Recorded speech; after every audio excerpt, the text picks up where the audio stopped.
He's a three-time presidential candidate, an outspoken advocate for limited government, personal liberty, and low taxes. Former Republican Congressman Ron Paul is here to talk about Ebola, ISIS, Obama, and his son's White House hopes. All on this edition of Politicking.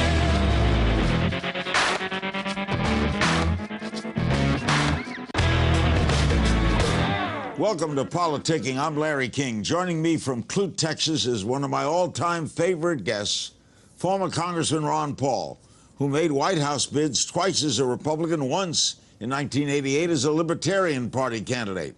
And he's the founder of the Ron Paul Institute for Peace and Prosperity and the Ron Paul Channel online. That's a great show, by the way.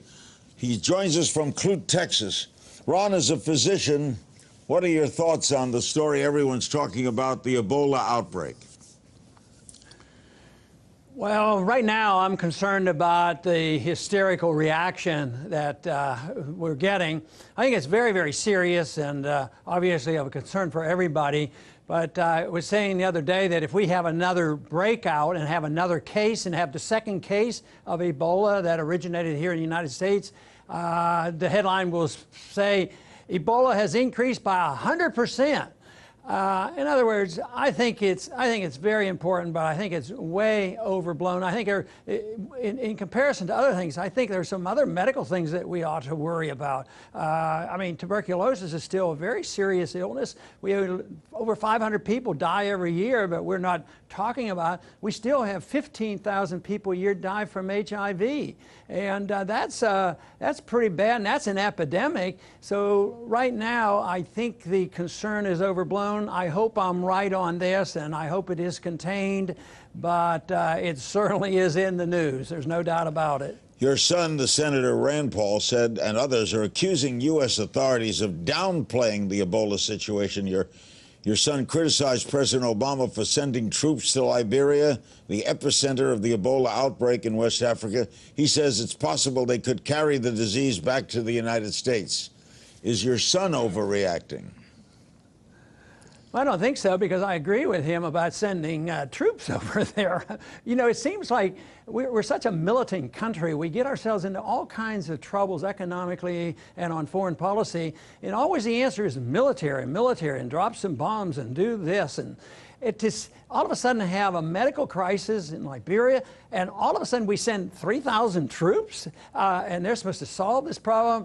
I think that's really weird, and I don't think it means anything at all. I think, if anything, it could increase the chance of things being spread.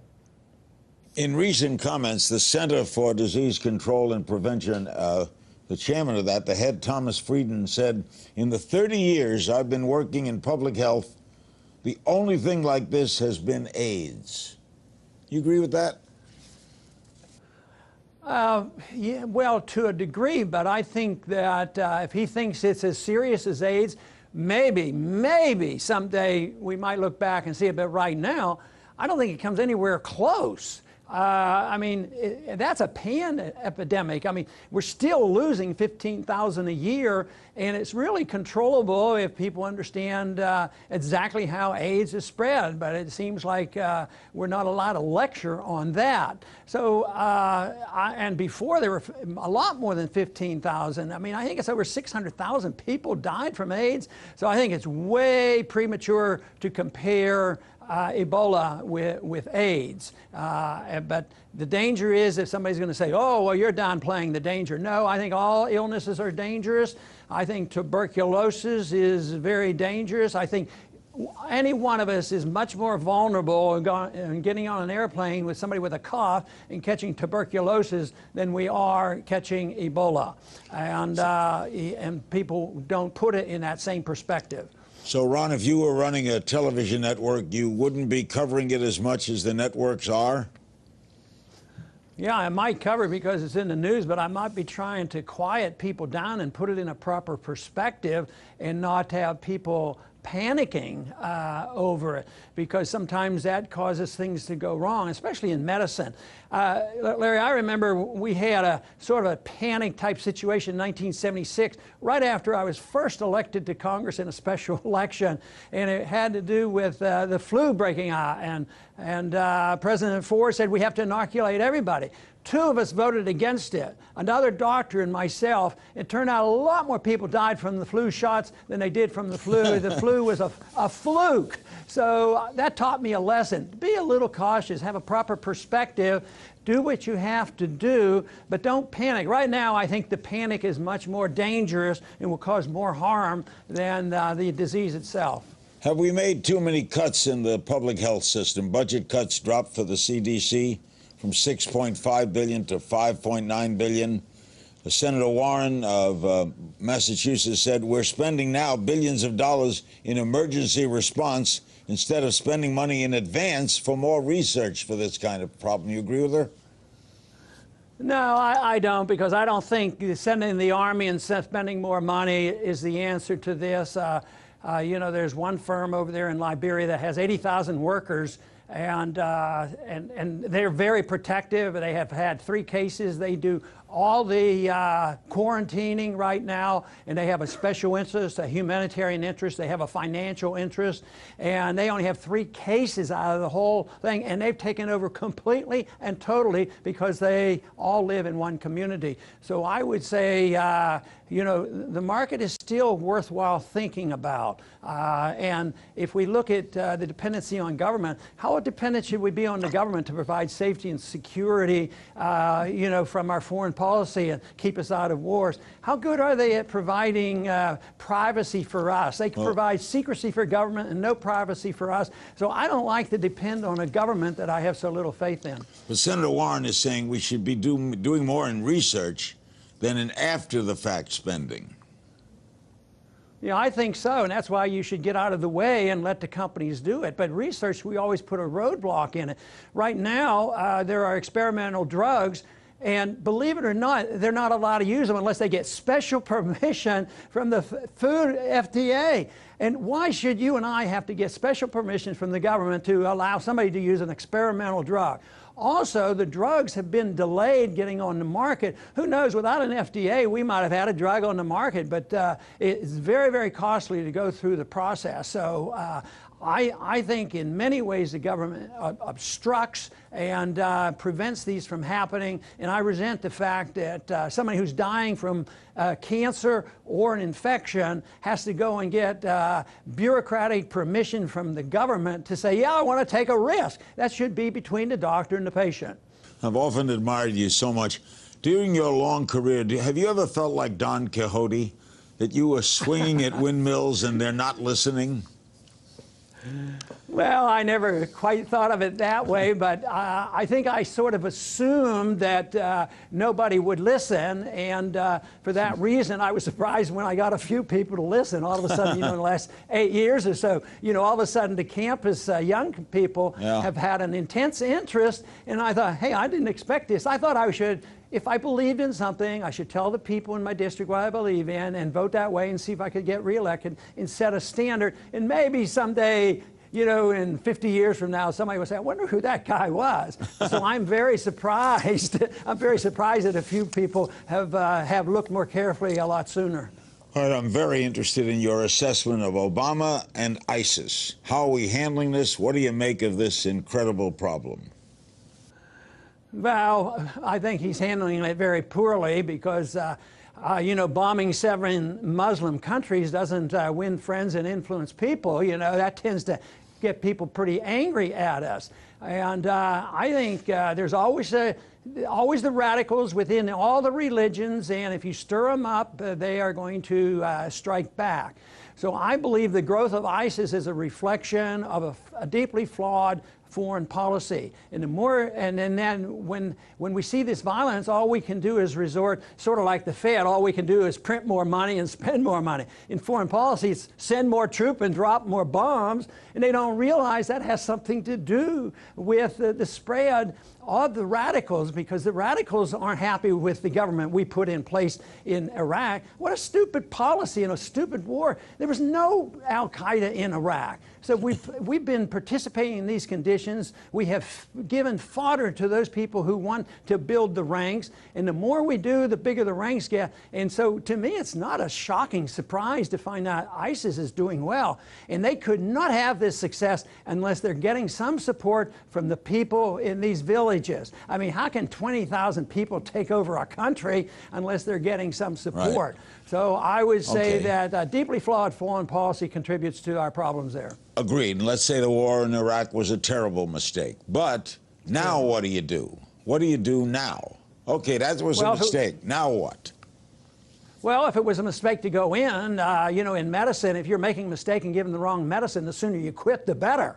So I would say, yes, it was a mistake, and that mistake has continued, and we continue to do the same thing over and over again. So what do you do? I would say if we should, I'd come home. I'd come home as soon as possible because, you know, it's a very serious problem over there, and I think we just muddy the waters. I would do what Ronald Reagan did when the Marines got killed in Lebanon. He said he didn't realize how irrational the people of that region were, and that if we had followed a non-interventionist policy, the Marines would still be alive. But he says he didn't know it was so bad. If he'd have known about the conditions of the politics of that region, he'd have never sent the Marines in. And he brought them home, and we never heard another story about it. And yet he had always said, I would never turn tail and run. And then he wrote that up in his memoirs. Very interesting stuff, because he made a mistake and he recognized it. We've made a mistake. It's not doing any good. Just throwing in more bombs and killing more people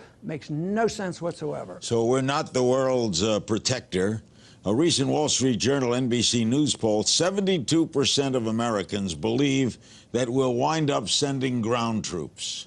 What do you make of that? Yeah, I'm afraid that's the case. Right now, the war propagandists are winning. A year ago, the people were strongly on our side of non-intervention and didn't want the president to go bomb.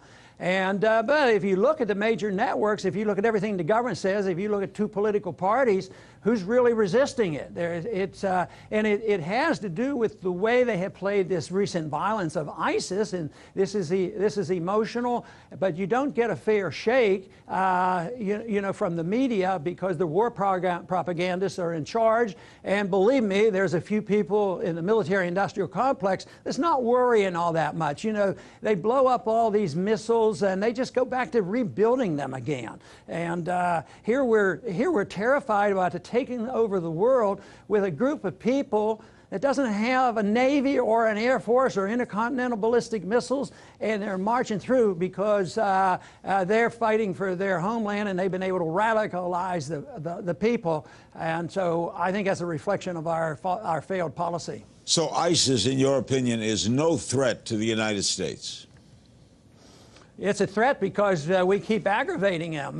When they were, you know, the Mujahideen, when we were their buddies, they weren't a threat to us. But the more involved we got, it morphed into Al-Qaeda. And then we took on Iraq when they weren't involved with 9/11. Now it's morphed into ISIS. Sure, they're very dangerous. And there would only be a couple hundred if we would just leave them alone. But we're giving them the incentive to get more members constantly.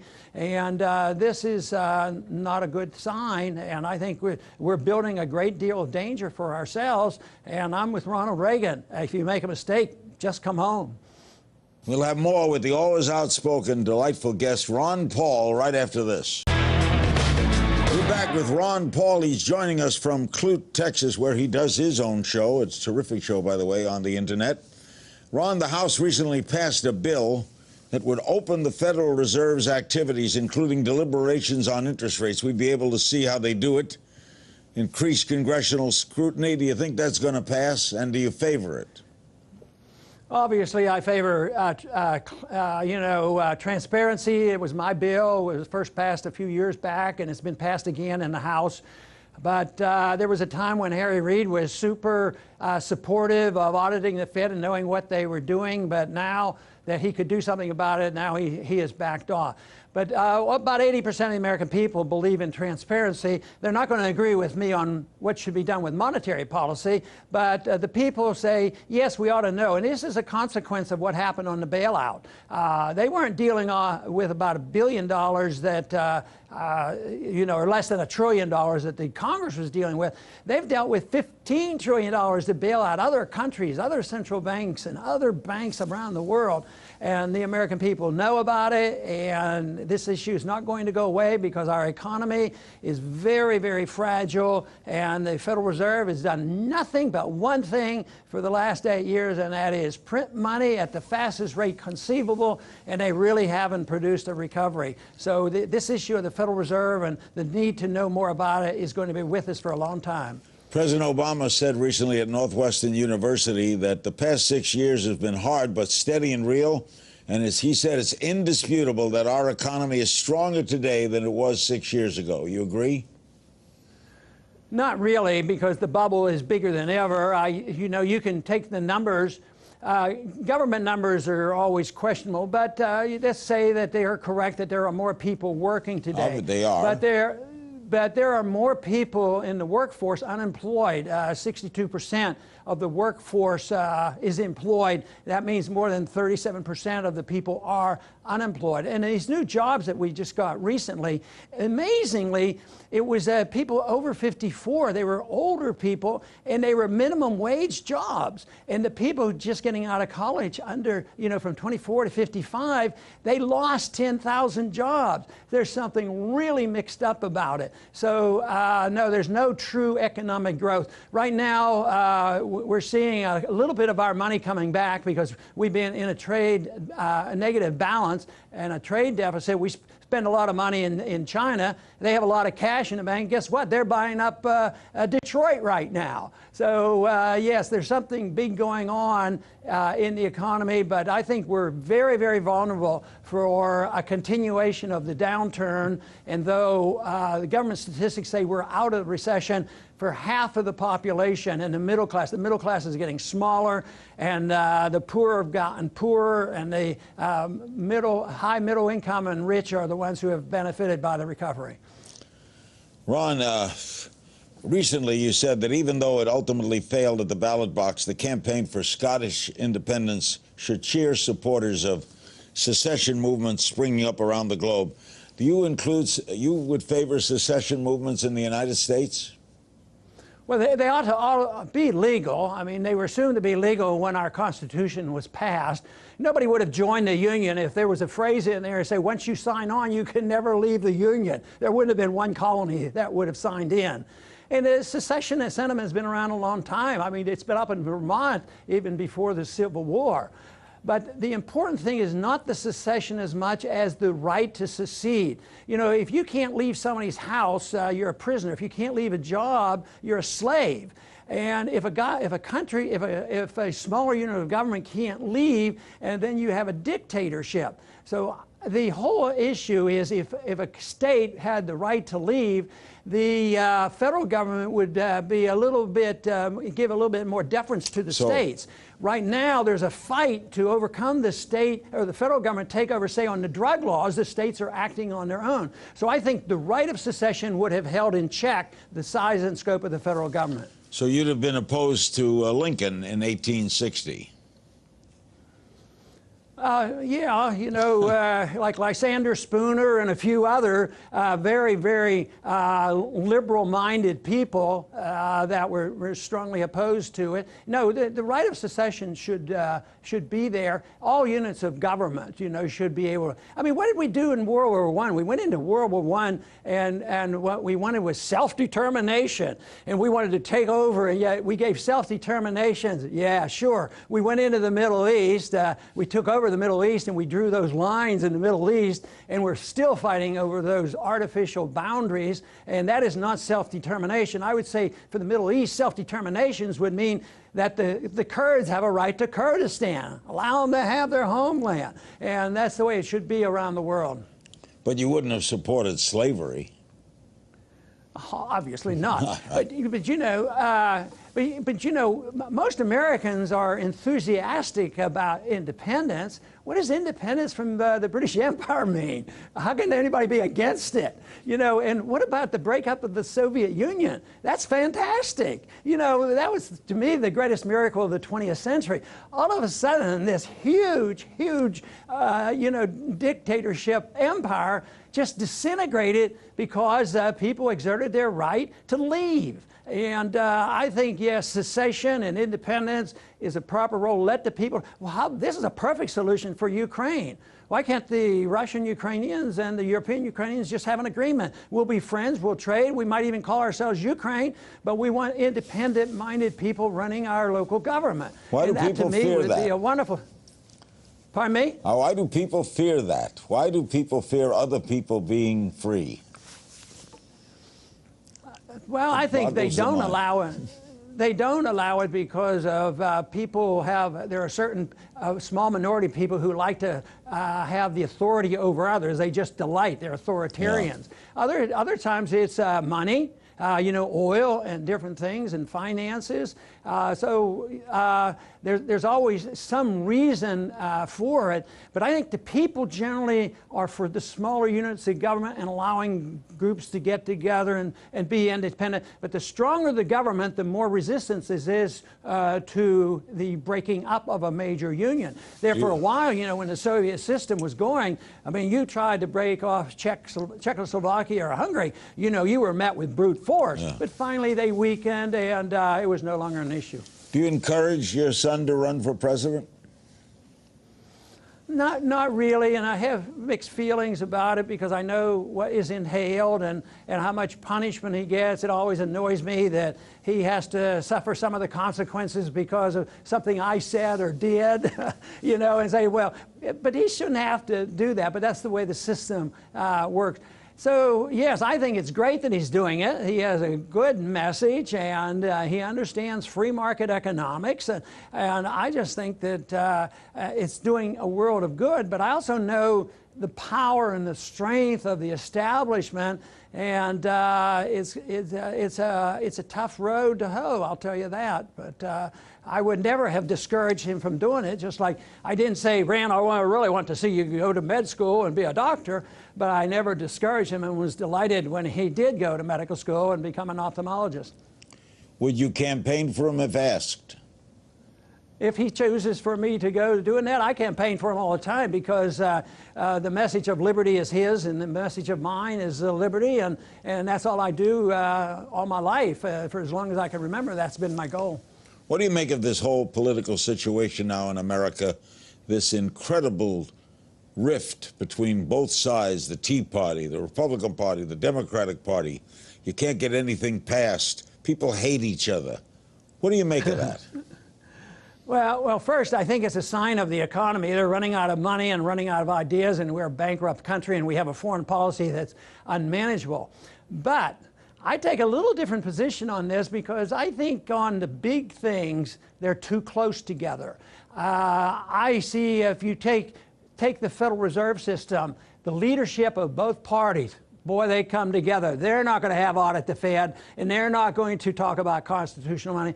What about foreign policy? How about leaving the Congress here just a month ago? John Boehner and Reid got together and said, we're going to have an omnibus bill. We're going to put the money in here. We're going to give the president money for Syria. And they're both interventions. They're both for the war. So sometimes I would say there's too much bipartisanship. But I think the bickering is real. I think it's over power and special interest. And they're fighting over that. But I think it's because we're not rich like we were in the 1950s. They didn't have to worry about future. We had a positive trade balance, and we were the powerhouse of the world. But now, economically and militarily, believe it or not, I believe we're going to be threatened, and financially we're in bad shape. So I think that there's some restraint on the politicians in Washington, and that's what they're fighting over. You expect any big changes in the midterm elections? Philosophically, probably not. Partisan-wise, yes, there'll be some changes, but you know, too often I was sort of rooting for Obama's more peaceful foreign policy, and he was going to be a better civil libertarian, but that didn't materialize. So I think that kind of thing can happen. Do you think, what would people think if Republicans have more control? They're going to all of a sudden have a balanced budget? You know, people don't believe that. They're going to want to spend 10 times as much money on the military as Obama. Obama's getting beaten up because he doesn't spend enough. And here the constitutionalists and the libertarians say, hey, maybe he should do what he said. He just won the Nobel Peace Prize, for goodness sake. So do you think I would say that I'm cautious in my predictions of having the revolution. I'm waiting for the real revolution, the intellectual revolution, and it's coming. Do you think Hillary will be formidable if she runs? Oh, sure. Sure, the media will love her. But she'll get beat up, too. What kind of president do you think she'd be?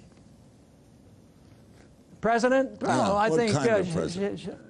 I would think she'd be pretty average, pretty mediocre, and pretty much for war, and pretty much for welfareism, and pretty much for deficits, pretty supportive of the Federal Reserve, and loving the military-industrial complex. But that's what we've been having, so I don't think she would provide any change whatsoever in a positive sense. Why do you think your appeal is so great among the young? Well, first they tell me, I ask the question all the time, and they say, well, we know you're telling them the truth. And that's nice, nice to know. Young people have a more open mind. They're not locked into a system. They don't have any special interests, and they haven't learned to deal with the government and become lobbyists and depend on the government. I think they like civil liberties. They like the message that I'm a very conservative person, but I don't want to tell other people how to live. And they understand that. And they also understand my message that I'm not divisive. I want to bring people together. You and I might not agree on how we want to use our liberties, but we can agree on what liberties should be. So liberals and conservatives and progressives should come together as long as we don't use force against somebody else. That is very appealing to young people, and the peace message, very powerful. With young people, and even though the wars continue, there was another statistic out that the young people, 70-some%, don't want any part of this war, as well as our soldiers. They did a poll with our soldiers. They don't want to put troops over there either. So young people are especially open to these ideas. Does that make you more optimistic than pessimistic about the future? I'm more optimistic. I'm pretty much, yeah. But on the short run, I think the economy must go through the ringer. You have to liquidate debt, and you have to get rid of malinvestment. And since they won't allow that to happen for political reasons, it'll happen for just economic reasons, and we will go through that. But no, I think the young people encourage me a whole lot. They're studying free market, Austrian economics.